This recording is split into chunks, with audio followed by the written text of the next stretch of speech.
Hey everyone, my name is Ryan Lontang. I'm a drift judge. I judge different series around the world. Formula Drift USA, Formula Drift Japan, Super Drift Brazil, the Russian Drift Series, Pro Drift Peru, Qatar Drift Championship, Gatebil Drift Series in Scandinavia. There are a few others I can't remember at the moment, but what I'm trying to get across to you is that I judge a lot of different drift events internationally. I know what you're thinking, not another idiot with a YouTube channel. I'm hoping that I can bring you some original content and some educational content about drift judging. My goal with this YouTube channel is to share some of my drifting knowledge with you. I'm going to try to demystify judging a little bit, explain some of the background, why the rules are the way they are, and why we judge certain battles the way that we do. As we're all painfully aware, COVID-19 has shut down every drift event for the month of April. And since I don't have any new drift events to go to, the best I can do is go back and look at some of 2019's events.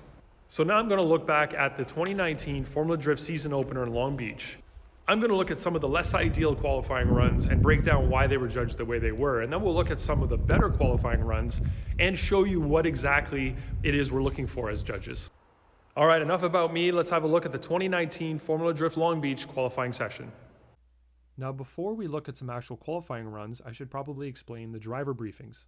We generally hold 3 per event, and the first one is a very generic overview of what the track map looks like. So we're going to show the drivers where the scored areas are on the course, and then we're going to show them the decel map. And that's pretty much it from the judging perspective. There'll be a couple of things from the track staff to explain safety, ingress and egress from the track, and things like that. The second briefing we hold is the qualifying briefing, and that's the briefing I'm going to go over right now. The third briefing is the tandem briefing, and I'll do that in another video. But for now, we're going to look at what the qualifying briefing looks like. This is an unedited copy of what I showed at the driver briefing at Long Beach in 2019. And right away, you'll see that we show the track map once again. We would have already showed it in the general first meeting. The drivers and teams already know all of this, but we go over it one more time to make sure that everybody understands where they're supposed to be on the track. The next few pages deal with the 3 judging criteria: line, angle, and style. You can see here that in Long Beach last year, Andy was the line judge. Below his name and the criteria, you'll always see some notes from that independent judge. He was telling drivers not to cheat the line through outside zones, keep a smooth arc from outside zone 1 to outside zone 2, to leave outside zone 2 where it ends, not to forget touch and go 2, and to finish wide. Now, these notes are kind of an accumulation of what the judge saw during practice. Areas of opportunity, areas that the drivers were missing, where they were making mistakes, things they should focus on to increase their chance of getting a higher score. The next criteria on the list was Brian Eggert judging angle. His notes are lock-to-lock angle between touch and go 1 and outside zone 1. He wanted drivers to maintain angle that they had set through outside zone 1 all the way through to outside zone 2, and maintain the angle through inside clip 1 all the way to the finish line.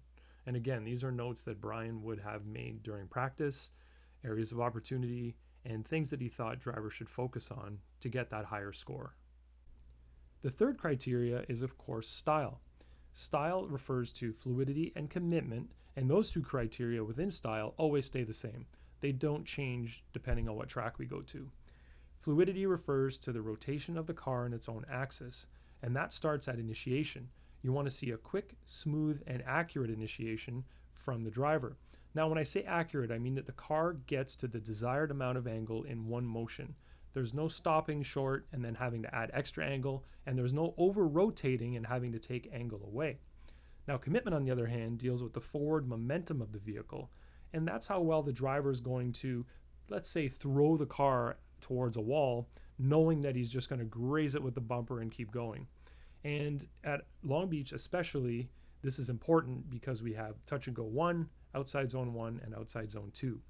Now, points that can be deducted on the commitment side of things are part or off throttle before initiation, late initiation beyond the latest initiation point, and slowing down outside of any of the decel zones on the track. The next slide up in the driver briefing presentation is the decel map. Now, the decel map is going to be renamed for 2020, but it's going to function essentially the same way. Any red zone on that map right there denotes an area where the lead driver is expected and allowed to slow down.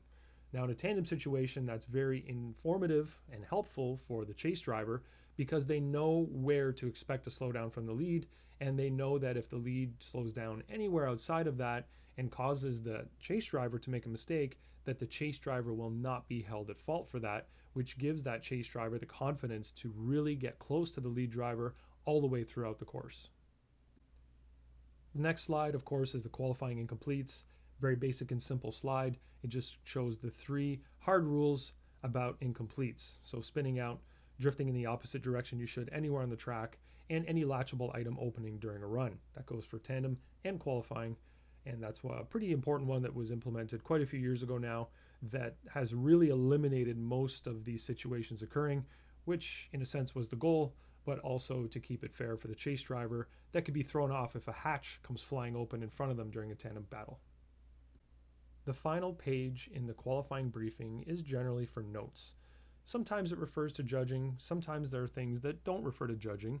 Today we had spotters help from 11 to 12. We wanted drivers to remember to initiate by that latest initiation point. We wanted them to get back on throttle as quickly as possible after initiation and to pay attention to the decel zones. So now you've seen a driver briefing presentation, but that's not all we talk about in the meetings. And of course, some things go without saying because we've repeated them over and over to drivers and they just know them without us having to bring them up.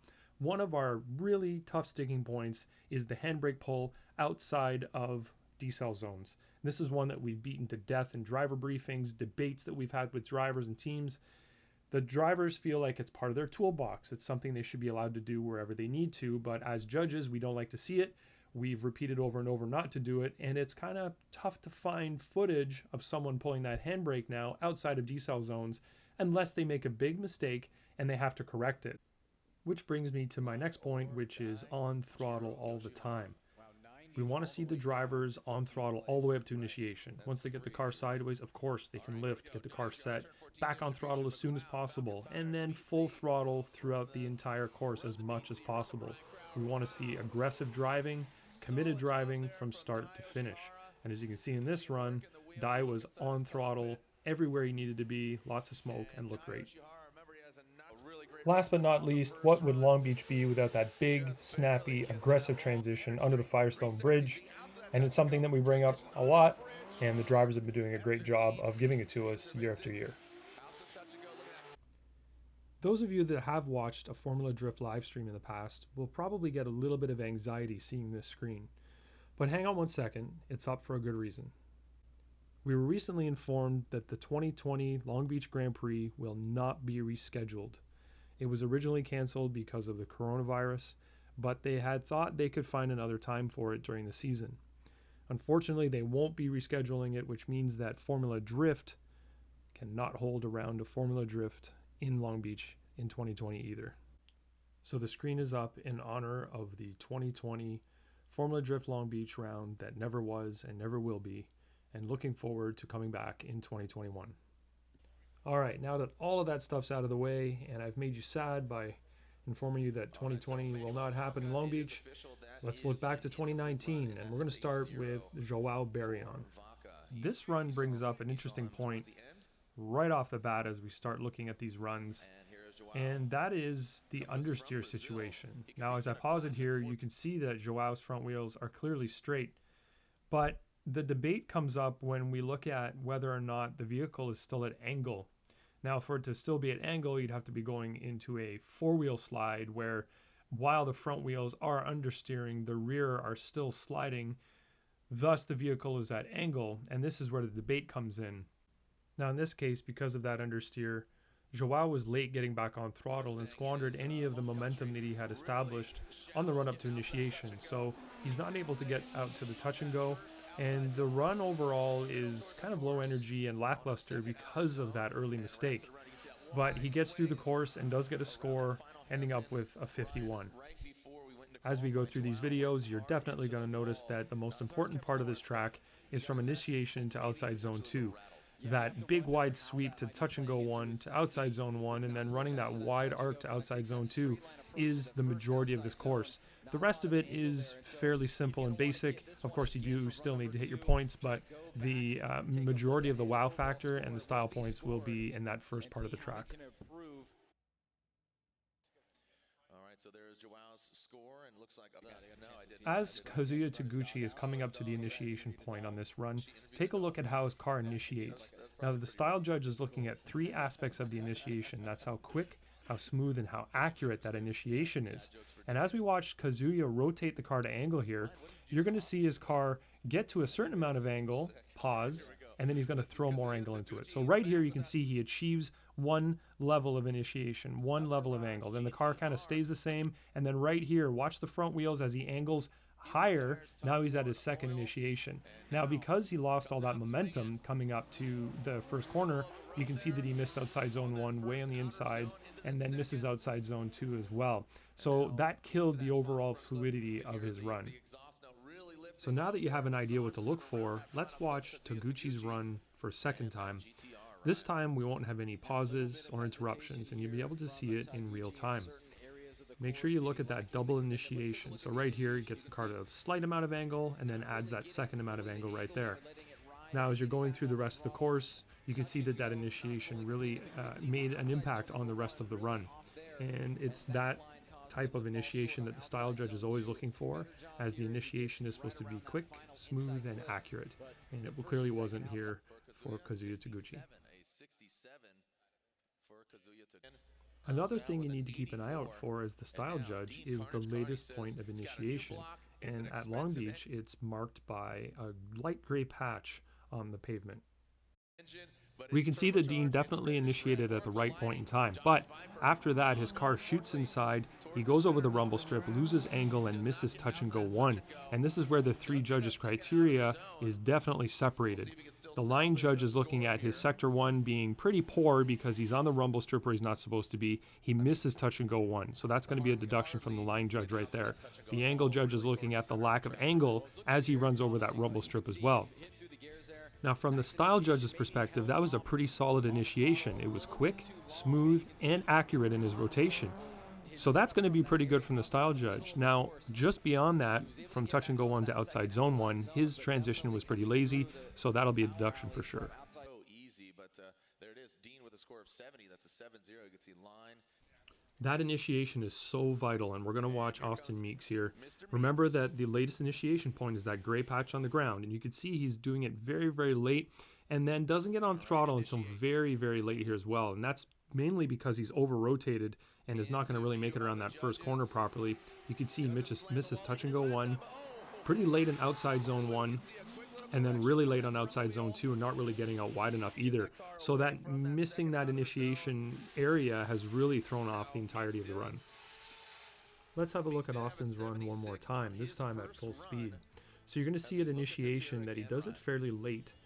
And as he gets the car to angle, he over-rotates, gets on throttle very late, pulls out angle as he's coming through the power alley there, over-rotates again at outside zone number 1, goes into outside zone number 2 late, and then kind of overshoots it. So it's one error after another in this, but it all stems from that initiation. And 73 for his second run. Let's have a look at a good run now. This is Forrest Wang.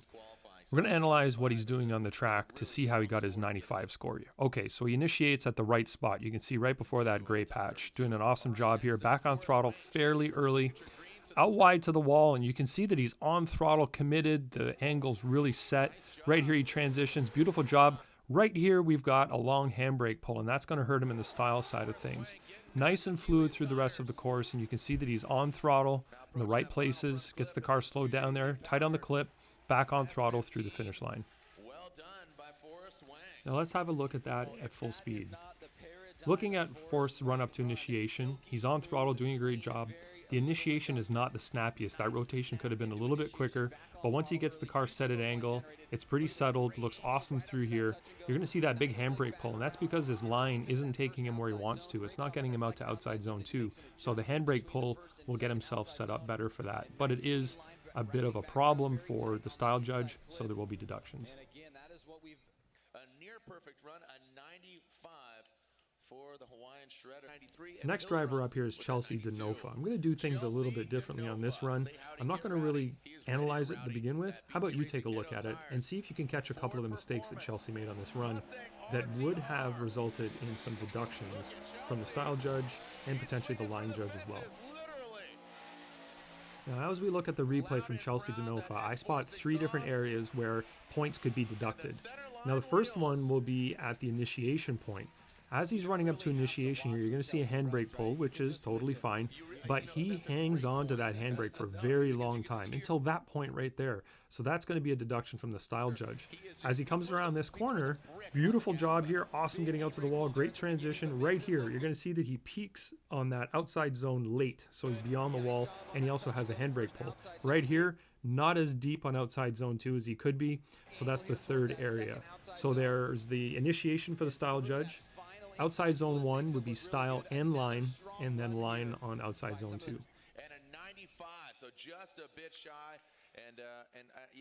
Next up, we have the #1 qualifying run from Long Beach 2019. It's James Dean, and he lost 1 point from the style judge and 1 point from the angle judge. Have a look at this and see what you think as he goes through the course with a 98-point run. Now, as we watch the replay from James Dean's 98-point run, I have to remind myself that I have the benefit of hindsight and a replay system that I can watch over and over again on my laptop. Now, looking at the run itself, I see 2 potential areas where points could have been lost. One of them is at initiation. Right here, he pulls out a little bit of angle, so it's a bobble. Nothing serious, but I could see a point being deducted there. As he comes through here, phenomenal job. Wall tap, great transition, wall tap. But then right here, pulls out a little bit of angle as well. So those are 2 possible areas where deductions could have been made. Otherwise, pretty phenomenal run, but not the 100-point run that we did see later on in the season. And as a bonus, you get to watch it a 3rd time, this time in slow motion. Now, what we ask for in the driver's meeting is full throttle through here, no handbrake use, and he delivers exactly that. That little wall tap caused a slight bobble right there, but really 2 points off of 100 points is #1 spot for this round and a phenomenal run overall. Flying all over the world, and a 98.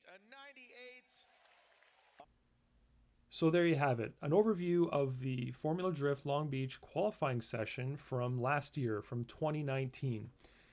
And you might realize that judging is a pretty negative occupation. We're expecting a lot from these drivers. We're looking for perfection. And when we watch a run, all we're doing is taking that perfect score and deducting points off of it for the mistakes that the drivers make throughout the run. So instead of rewarding really good driving, we are expecting good driving and deducting for the mistakes that have been made. As a fan, you're probably working very differently when you're watching an event.